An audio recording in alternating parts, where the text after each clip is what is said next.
Do I have to introduce myself? You have to introduce yourself. Alright. I'm just asking, like, should I like do a whole introduction right now where I just throw my name out there and everything? Yeah, who are you, bro? A man of earth, a man of taste. You know what I mean? I'm a Renaissance man. Jokes, guys. Mbako Gaho, dog, also known as Travis. This is my first time telling you my government. Yeah, actually. You've been in Michi for like 3 years. 3 years that I've known you. Yeah. You've just been, I know you've been as Travis, not even like a surname, just, you know the games, like Sims, you just see someone's name on top of Travis, it. yeah. Travis, I kind of like that, I won't lie, I like that for a while, but coming into being like an artist or whatever, fully an artist, coming into being an artist, a multidisciplinary artist, I think identity is very important. So yeah, Mbakugaho, also known as Travis, also known as a vegan gangster, also known as Man of Earth, also known as a Renaissance man, also known as Rasta by my plug. By your plug? Yeah. So, go by many names, that's cool. And you feel like each name has like its own persona and stuff like that? I think I do the same thing with art in terms like, it's masks, you know what I mean? They're all like mosques. You know, like in African tradition, how they have the let me say Yoruba. I don't have all the facts on this. I still need to do my research, so I can't speak on it too much. But you know, they put on the masks and the outfits, the gears that they wear when to venerate. To venerate the Orisha, or the I wouldn't say demigods, but for lack of a better word, I would say demigods. To venerate them, they put on like the masks and like they would go into a trance, and then like they would dance in a way that would like reflect how they imagine that. That is of a West African. Yeah, West African. I remember reading something like that. Things fall apart. We're reading in class where they would have remember the ceremonies. Yeah. Like that book, even though it was about Okonko, it was also like showcasing culture at the time. And the mask, like they would have just the dance, like the whole village would be there, and they'll put on the mask, and then they start, and he becomes a different nigga. He's a deity now. He's in a trance. And he's the deity. He becomes the deity. He's in a trance as a deity. I look at like my art in that manner, the same way I look at like all of these different facets of it, or like you know what I mean. Like when I'm making art, I put that mask on, and I'm channeling something, you know, from the source or something. I'm channeling energy, and it goes in. Not to say I physically do it, even though sometimes I kind of want to get into that, you know what I mean, more. But like, the mask becomes, what can I say, bro? Like a part of you? No, it's a conduit. The mask is a conduit between me and source. Channeling the energy. So it helps me. It helps me. You know what I mean. So that's how I feel about the art. I feel like when I do make the art, also known as Angel. Yeah, forgot about that one. My fault. That's your Instagram, right? That's my IG. Yeah, Archangel. It's an interesting story how I got that name though. Tell me how. I was trying to start a band. I wanted to start a band. Garage band. Like garage band type shit, yeah. And like, I was like, what's gonna be a fly name, you know what I mean? And I was like, Archangel sounds cool. So I changed my IG name because I was like, niggas, who wants to be a part of my band? I got a couple of people. You found bandmates? I found a couple of people. I won't lie. People were like mad interested. They were like, yeah, dog, let's get this shit. And I was like, word. And I moved here. Yeah, then I took Archangel and I just said that. We were talking about, I was telling you about how the different masks, right? So like, I think I treat each art form in that it's not necessarily myself, but it's a performance. It's performance pieces. You know what I mean? In every piece that I like, every facet of creativity that I'm aligning myself within, even though it is an intrinsic thing, it's an intrinsic character. You know what I mean? Yeah, so it's just... It's multiple characters, intrinsic multiple characters. And it's kind of like the concept of a genius, right? Back in, I don't know if it's the Greek or Romans, but they had this thing called a genius, where they would say that your creativity comes from, like, you know, you're in the shower and like you get an idea in the shower. Someone actually got an idea in the shower. Today. Eureka. Yeah, Eureka moment. Yeah, Eureka moment. Yeah. That happened in like a bath. Someone's in the bath. Yeah. Actually, I don't know if it was Greek or Rome. Yeah. This one also, yeah. So like, you know, when you get that type of shit, like things like that, when you're just in a random place out of nowhere, you get a of like. Oh, I feel you. Yeah.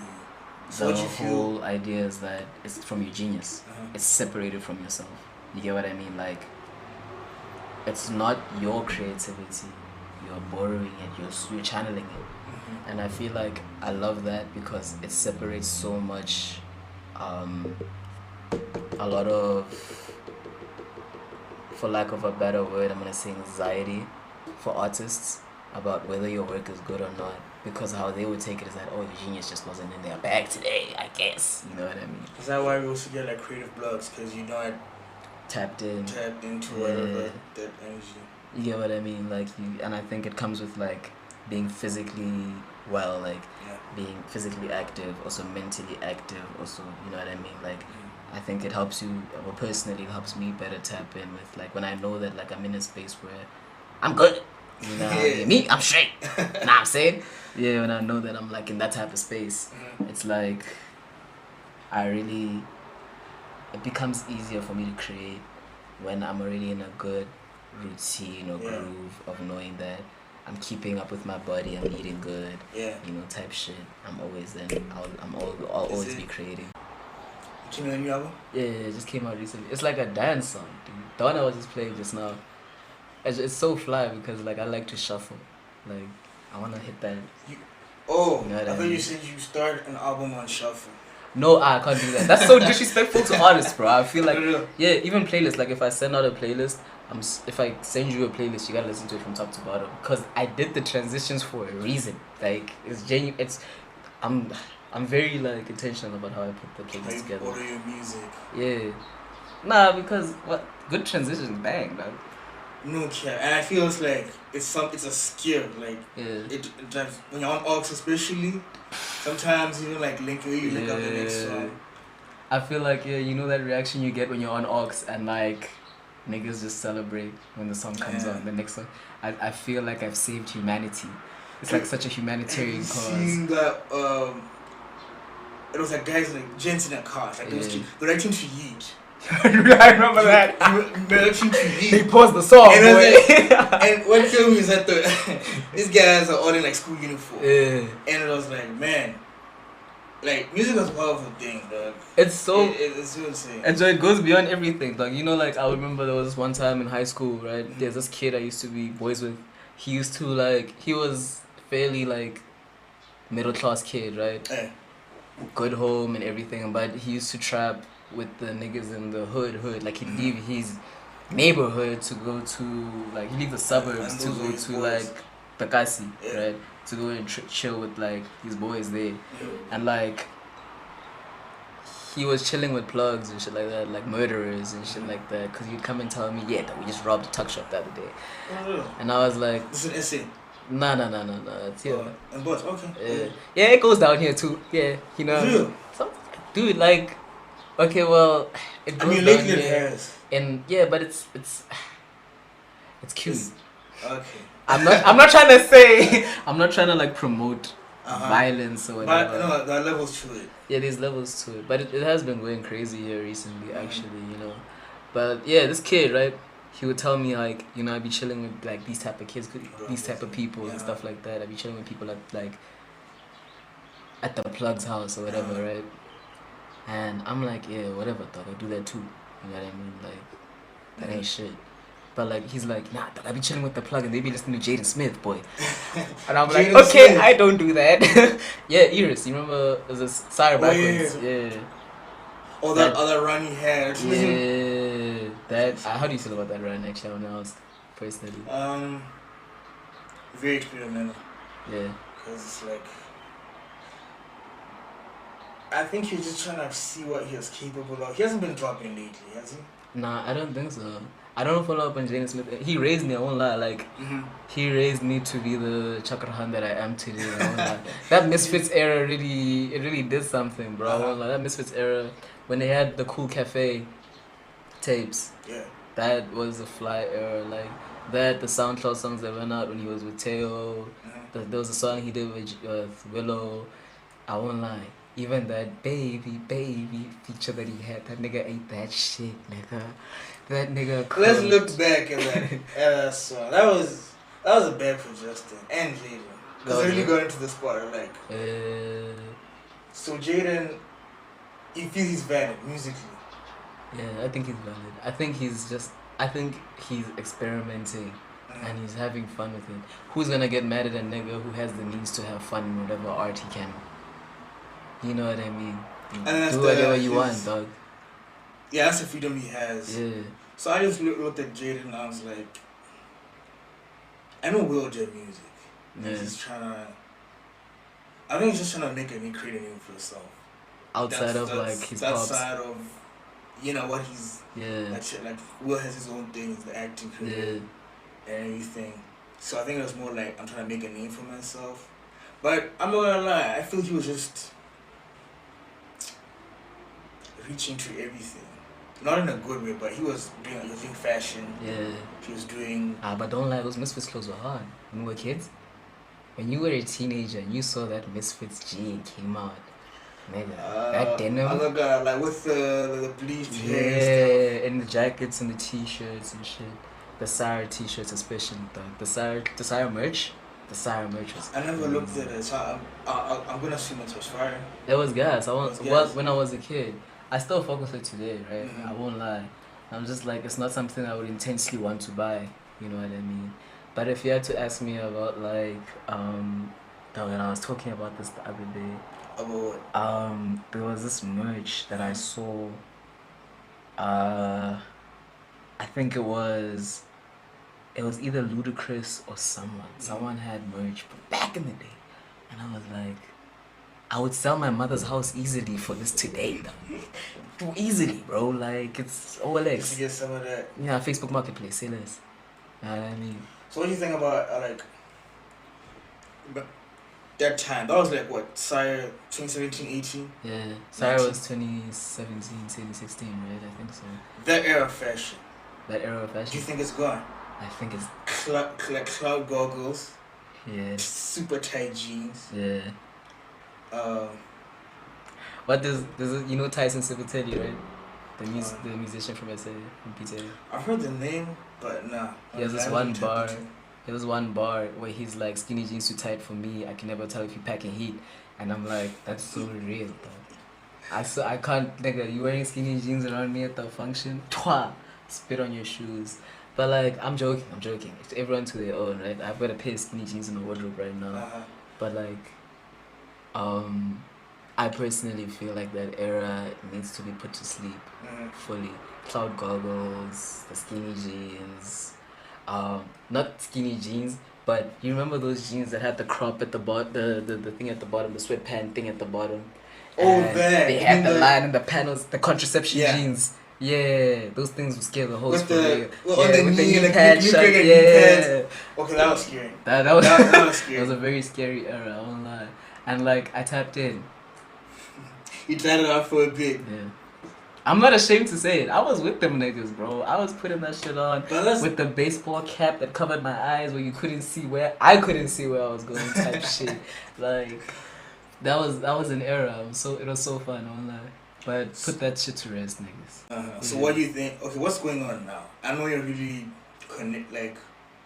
that's your area of expertise. I'm just gonna say, like, you be really tapped into that. Yeah. I see the bag. Oh yeah. Who put that together? Oh yeah, I made this from old jeans actually. Yeah, so you be sewing too? Yeah, I be sewing, styling. I don't know how to make a list when it comes to fashion shit, but fashion research or whatever. Is it easy being vegan? No, not at all. I'm a periodic vegan. And I'm sorry to all the real vegans who are gonna watch this and be like, this nigga's such a poser. I'm sorry. When it comes to being vegan, it's so hard. Like, I was vegan for a year, 2019. 2020, I was polar pescatarian. And then vegetarian. That? Polar pescatarian is like chicken and fish, like white meat basically. Okay. And then I was vegan again towards the beginning of this year, for not vegan but pescatarian beginning of this year. And then I folded for some ribs. But I don't eat pork. That's I can't. You what? Just pork you don't eat. I just don't eat pork. I can, but I'm not a fan. It's not yeah, it's good. The pork is good, but like. Separate yourself from that. I don't know. I got indoctrinated as a kid. About pork. Just not. Yeah, people have the preferences about that. So, back to the whole fast food being different. What is the change you're craving the most? I don't know if I have one that I enjoy the most. I just got recently into set design. I did Sabacha's show for Impact Day. I pinned it on the poster's here. And it was invigorating. It was very it made me feel alive creating. So I think set design right now is something I'm really exploring, and I think I'm happy that I'm first touching base with it and learning things doing it. You know what I mean? Like fucking up and being like, damn. You know what I mean? Like. So where did you get the practice? Is there something that you do it like your space? I think my living space. Your living space, cause you just set things up. Maybe like a mock. Or of like, when it comes to doing set designs, I go to the site first. I need to see it and then visualize. And then I draw it down. I write it in my notebook about how I want to see it. I'll draw it, right? And then I usually just like do it. I do setups in the back though, in the backyard. I'll do a setup, and then have it's the mock setup is in the back, so I can have an understanding of how big the space is gonna be, and kind of just, I guess, figure out how to maneuver around spacing, so that when I do the setup on the day, on the morning or the night before, I already have an idea that okay, the certain thing is this high, so it's gonna be like this or whatever, you know what I mean? Like just the spacing of how something's just gonna look in person. But I'm very good at visualizing things, and usually things look how I want them to how I visualize. You always bang, you always get it right. I'm always in my bag. You always in your bag. I'm mostly in my bag. You know what I mean? It's at least 8 out of 10, nigga. Yeah, I appreciate failure. I appreciate failure so much, like flopping at something, because it shows me damn, okay, I fucked up here and here and here. I just learning curves type beat. I don't want to be a guru. You know those TikTok ass niggas talking about, failures are just learning curves, but it really is, bro. You know what I mean? Cause how I see it. At least I did it. At least I tried. You know what I mean? I don't want to just sit on an idea. I think it's also what also goes into it is the indomitable human spirit. Yeah.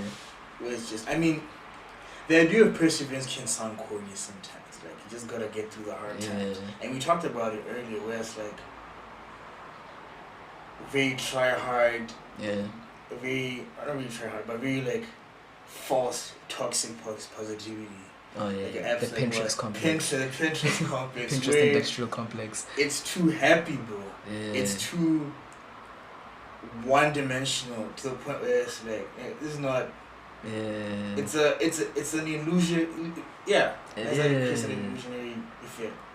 It's it makes you romanticize a life that you're not living right now, and it kind of, I think, depending on how you ingest it, because it's all about you at the end of the day and how you're taking the information, right? And I think it really makes it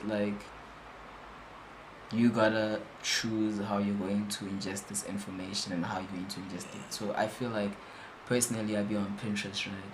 And as much as I'll be looking on Pinterest for mood boards, setting up mood boards. It's a fun thing to do, I won't lie. Be listening to music, and me, my Spotify, my Pinterest know me better than anybody. I just be there searching shit, you know what I mean? And I think putting together mood boards and shit on Pinterest is fly. It's cool shit. But when you use Pinterest as a social media, it's what I'm it doesn't really bang. It's not giving Twitter. Yeah, it's not, you know what I mean? Yeah. But yeah. I think. Do you think TikTok is cooking out concentration, our attention spans? Fully. Cause the TikTokification of apps. Everybody be using that algorithm. I see Elon Musk's Twitter. Not Twitter anymore, actually. Yeah, it's Elon Musk's Twitter. The search bar now has like short videos. For real. I think one of the first YouTube also adopted that pretty quickly. Shorts. Before the whole YouTube IG Reels. IG Reels. So it's like, is that shit cooking our? I really believe my attention span has been like destroyed, my nigga. Instagram Reels, man. I be sending 40 an Instagram Reel every week. It's a loop. I be on that shit too. Yeah, that's like. I be like, damn son, where you get this one from? And then I go down all the other ones that he. And you know how powerful the algorithm is, where it's not like it starts becoming your type of. Things that you like end up being translated what you like for your page. Yeah, your niche so becomes your niche. Yeah. Oh, we're talking about niches also. Yeah. You getting like a niche. Yeah, which is fly. Niche internet micro celebrity. Not celebrity. I wanna call myself a niche internet micro celebrity. I know what it means. Like, I'm a niche internet micro contributor. Yeah. I contribute towards the niche. He gave me. Celebrity is Celebrityism is dead to me, bro. It's not the same. Yeah, it's corny as fuck now. It used to be fly in the 2000s. Did you see that new Donald Glover movie, the series? This Swarm. Swarm, yeah. I haven't watched it yet. But I kind of get in the premise that toxic fan base and stuff. I feel the contribute what you're saying that celebrityism is not what it used to be. The glam. I also feel like celebrities contribute to it because why are they so fucking corny? It's not the same, dog. It's really not the same. Okay, I'm not shitting on celebrities everywhere all the time. You guys are cool. I'm a hater. I don't fully believe like he's just a regular person, dog. Yeah, not fully. That's just another nigga, dog. You just pay attention to what he does. Yeah, fully. Yeah. It's just a nigga who got off in some light, dog. You know what I mean? Like he just got the spotlight, and it's like, Ejo. Let's fee, so down the road. They both have some very arguably bad takes, but like he's just a celebrity, and he's also driving a lamb truck, so I can't be hating the hustle. But like they get to where they are, but at some point, the celebrityism is also dead for the fact that anybody can be a celebrity to a certain degree. The line between influencer and celebrity has been blurred. It's getting so like we have. I think it's just clean. Like you wake up and you're like. Dog, your cloud is not even. It's not. This is bitch. It's not fame. This is fame. This is not cloud. What Drake said. Yeah. Whereas like people are starting to like confuse cloud and fame. Yeah. It's like being known in your neighborhood as opposed to being known worldwide. I feel like because of the internet, the whole world is our neighborhood now. You know what I mean?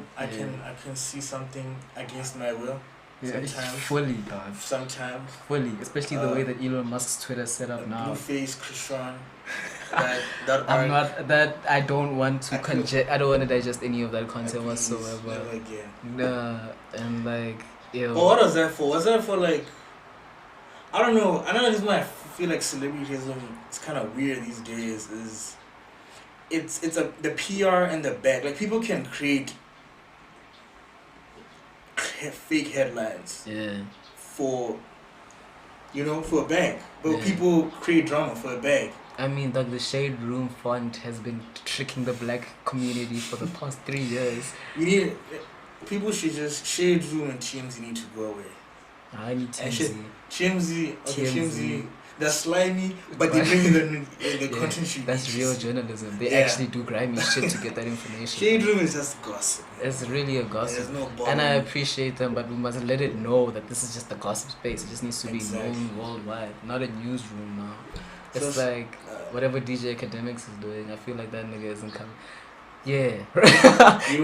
Yeah. That also has to go, cause niggas hate that guy, man. Fully. And yeah, I wouldn't want to be, even right now, on the part, I wouldn't want to like continue this to the point where my content is despised. Yeah. And it's tested to me like a personal thing. That guy.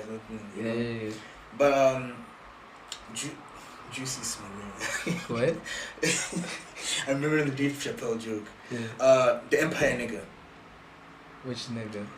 Come on, man. Not Terrence Howard. Oh, one of his the guy who was the gay son. Yeah. And he was always beefing with Terrence. Are you about to ask me gay son or third daughter? No. Word, but please, I'm don't. like, no. I'm talking about how. Remember when he faked getting jumped? I haven't watched. It's not Empire. It's actually happened. The actor, in real life. It happened years ago, bro. But not years ago, like 2018 type. Yeah. He was found. I think it went to court. That's how deep it got. Where he pretended he got jumped. Like he said he got jumped somewhere. It came out. So it was like, oh, this is a homophobic crime and stuff like that. And people did investigating and found out he staged that. I'm not quite sure if he staged it or something, but he was found out that he was capping. Yeah. So it's like celebrities and niggas go the extra mile, and now just to get a bit of that. Yeah. And I feel like it's a very small pond. Oh, well. Not everyone can shine the same. Yeah. And that's just. I think celebrityism is overrated right now because of the way that it's being shown to us. I know way too much about these niggas. I know it's the early 2000s. You only hear about these niggas on TV or on the radio. Or the early 2000s. You only hear about these niggas on TV or on the radio. Or in magazines. You know what I mean? That was the only way of getting, like, bring that shit back. Magazines, huh? Yeah, like fully bring that shit back. Do you feel like people still read conventional books? Yeah. I know. I think people are going back to physical things as opposed to like, okay, like the vinyl culture. Niggas who buy. I know you want a copper vinyl, right? At some point in your lifetime, you'd like to own a vinyl. I think everybody would like to own a vinyl player in their lifetime, in our community or whatever niche, I guess. But everybody's going back to physicality. I don't know if that's a word. I'm gonna just say shit today. I think it's because of the push from like to be more meta. Like you saw how that whole we're trying to live in a 4D world or something. Yeah. That whole what is it? The thing that Mark Zuckerberg brought. The metaverse. The metaverse. That whole trying to immerse ourselves into. Yeah. And I looked at that and then I never saw it taking off. I thought it was a cool concept at first because like it's a world of limitless possibilities. But that limitless possibilities opens itself to a world of marketing and fucking capitalist ads. Dreams and shit like that. Because you imagine how many ads we get on YouTube. We don't get YouTube ads on Twitter, right? We don't. We do not. It's not quite as. I think it's maybe a population thing. We're like 2 million here still. Yeah, guys, why are you still? 2011 census. Get your numbers up. Get your numbers up. But in SA, like, there'll be like 2 ads. Like if it's like a 30-minute video, right? And say they're monetized or whatever. 2 ads before the video starts, right? It's like that 5-second ad, and then there's this second ad that you skip. Then they'll find you get like an ad in the video, in the middle of the video. It comes so random. I think the second ad wave comes so random. It's so random. Mid video. You'll be watching this thing, and then out of nowhere, it's Asupol telling you to get life cover or some shit. And to some certain extent, you always end up. Remember that if it's the first 2 lines of that ad. Yeah, nah. Like, it forces you though sometimes. Sometimes you get like, it'll be 15 seconds and it'll be like, you can't skip this ad. And I'll be like, who said I can't skip it? I closed the app. But it forces you though, right? And then there's the rest of the video. So like, I think I knew that the metaverse would go in that direction as well. That if there's so much limitless possibilities for people to express themselves, especially outside of what society has already deemed to be, this is what this is and this is what this is, where you can go and make yourself as a character. Figure it out.